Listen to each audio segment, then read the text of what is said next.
So friends, we continue to keep an eye on the news and events on the Ukraine-Russia front, and today there is some pretty interesting news in the Crimea and Siversk area.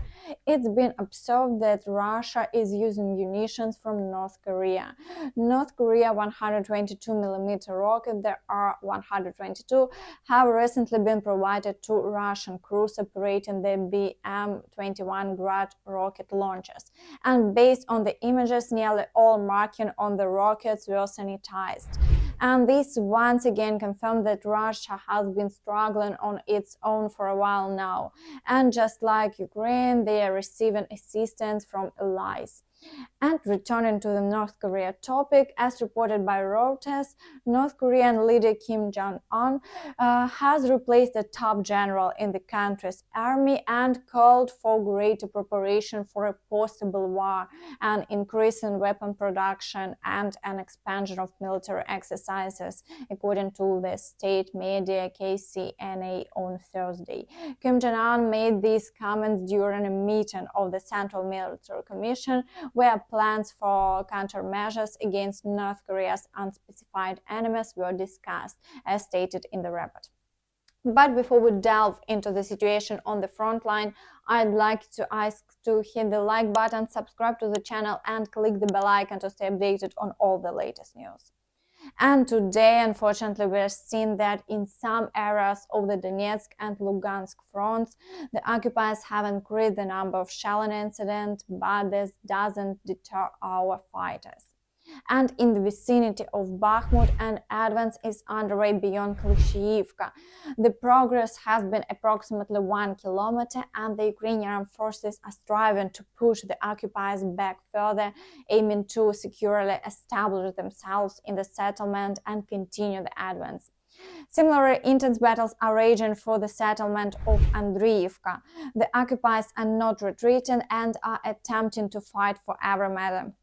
And there are also reports of combat clashes in the area of Mayorsk. However, there have been no changes along the front line over the past day, and for now it's most likely been a reconnaissance skirmish. And in the Avdiivka direction, today the situation is complex.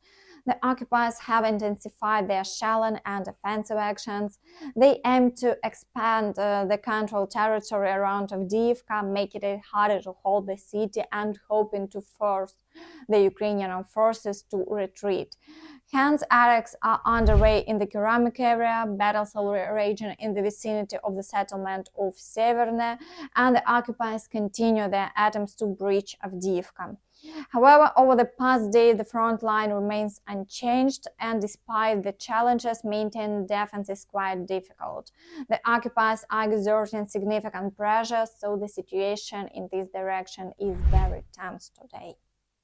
And in the Vuhledar direction, the occupiers are also increasing the number of bombardments, since the Ukrainian forces are conducting a counterattack simultaneously in two directions with multiple units. Assaults are being carried out on Urozhaine and Priutne. And there is no reported progress in these areas over the past day, but we'll have to wait for the results of the attacks.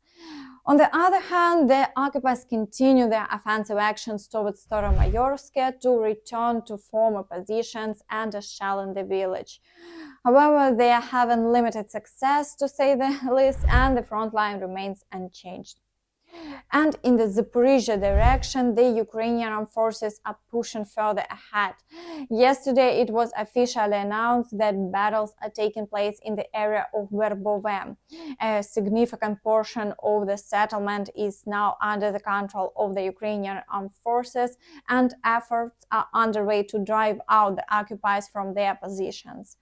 However, the occupiers are attempting to shell the entire territory as much as possible to help the advancement of our forces.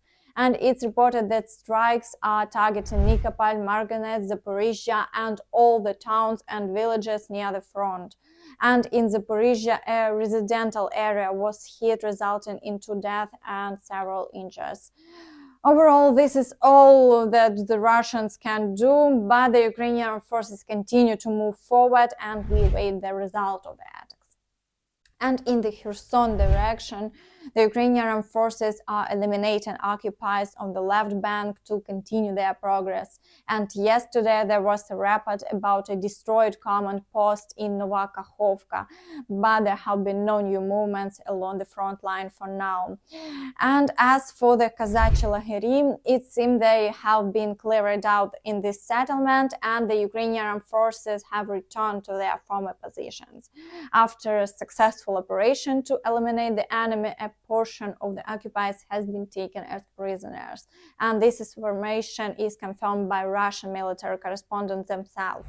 And additionally, military expert Alexander Musiyenko commented on the situation in the Kherson direction. Хочу нагадати, що у нас, наприклад, Сили територіальної оборони, підрозділи ТРО ЗСУ України утримують деякі плацдарми в районі островів Херсону вже не один місяць фактично, можна сказати, і не дають ворогові підступати до Антонівського мосту, чим зменшують можливості для окупантів обстрілювати безпосередньо Херсон, який обстрілюється, але обстрілювався би ще більше. І зараз ми бачимо цю інформацію про ось такі рейди в козацькому стилі, я би їх назвав, українських спецпризначенців, які фактично можуть бути передумовою до чогось більшого. До того, щоб провести більш потужні операції в майбутньому, розтягнути для ворога лінію оборони, створити проблеми і відтягнути його підрозділи на першому етапі з Мелітопольського і Бердянського напрямків, де наші сили проводять наступальні дії.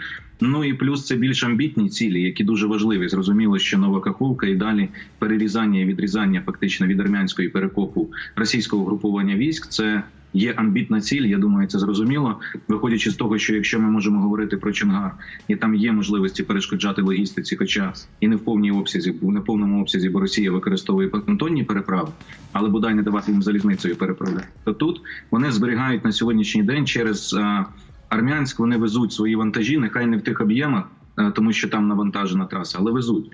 І це так само відрізати фактично їх від Криму. And in the Svatove direction, there are only shelling incidents today. The occupiers haven't dared to launch new offensive actions.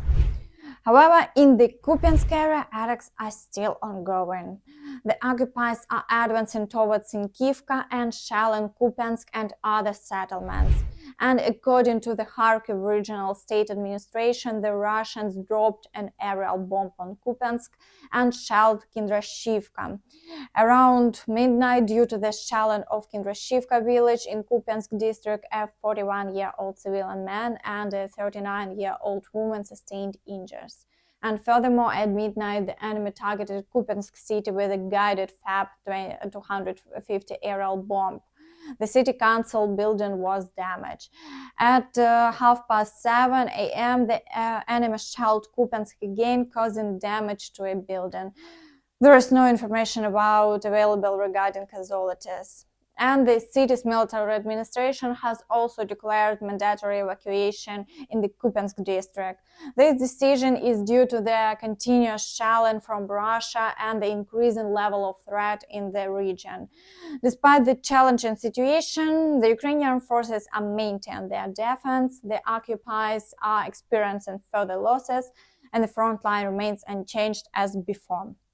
And as it has become known, due to a large number of wounded, the Russians are using civilian medical facilities in the occupied territories for their own purpose. The Center for National Resistance stated that the wounded occupiers are mostly located in central district hospitals until they fully or partially recover. Afterward, they are transferred to a medical institution in Crimea or to the territory of the Russian Federation. And meanwhile, these hospitals hardly provide services to the civilian population. The occupiers allow a limited number of residents to be served using them as a cover. The Center for National Resistance also added that the occupiers continue to exacerbate the humanitarian crisis in the temporarily occupied territories. Specifically, in the temporarily occupied territories, it is nearly impossible for the civilian population to receive quality medical assistance.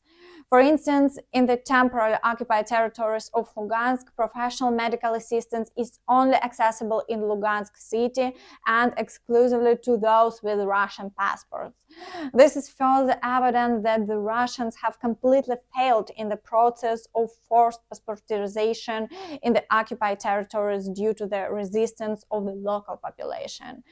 The occupation administrations are attempting to fulfill their passportization norms imposed from Moscow, which is why they are intensifying the police administrative regime and worsening the humanitarian crisis. And meanwhile, most civilian hospitals have been transformed into military hospitals formats where preferences in treatment is given to Russian military personnel. And meanwhile, Ukraine has declared temporary corridors in the Black Sea for commercial vessels traveling to and from Ukrainian ports, according to a statement by the Ukrainian Navy. According to the order of the navigation directive of the Ukrainian Navy, new temporary routes of movement for civilian vessels to or from the Black Sea maritime ports of Ukraine have been announced.